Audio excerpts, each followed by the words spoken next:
Good morning, good morning, good morning. Wait lang ha. Bay muna tayo sa balcony. Para mas maliwanag. Madilim kasi sa kwarto. Para dito tayo magkwentuhan. Wala naman si Rapi. Tsako. Ba, malamig ngayon ah. Good morning, good morning, good morning sa lahat.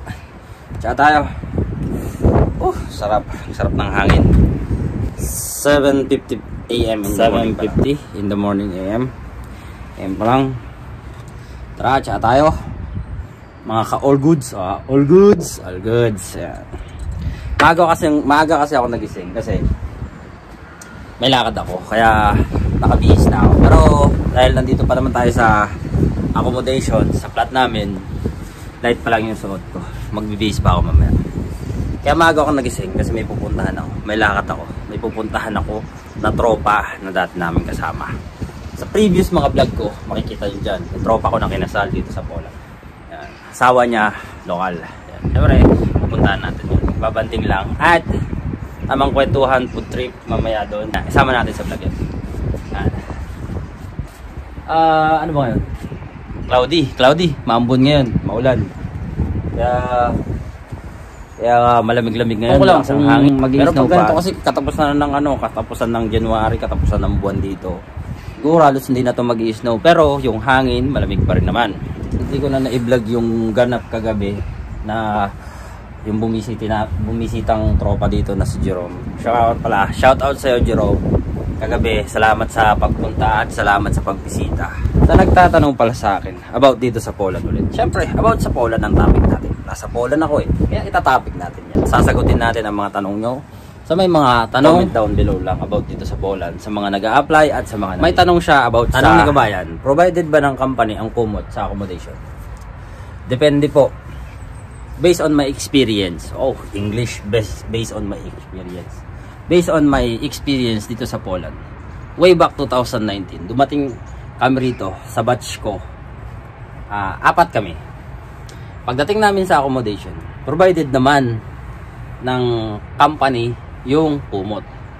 Kaso, ang naging problema, ayan, based on my experience based on my experience, pagdating namin sa accommodation namin dito sa Poland, sa countryside, yung naging kumot namin dun, hindi siya okay. Real talk yun. Hindi siya okay. Kasi, ang ibang accommodation dito, may mga ibang lahi nang gumagamit. Kaya pagdating namin sa accommodation, sa countryside, yung kumot na ginamit namin, halos ginamit ng ibang lahi na hindi mo matik yung amoy at yung itsura ng kumot at unan.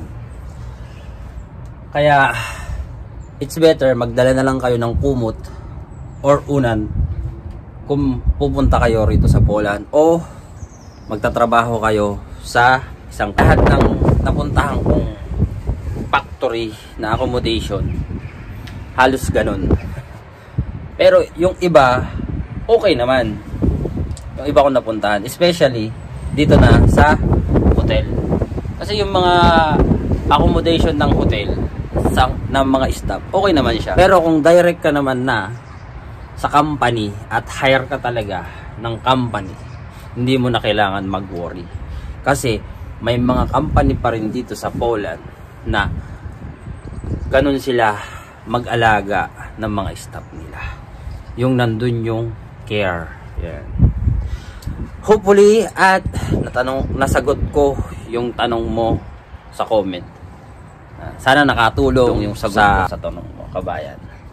Salamat sa mga nagko-comment, salamat sa mga bagong nag-follow sa akin, at salamat sa mga nakasubscribe sa akin dito sa page kong to. At all goods, all good.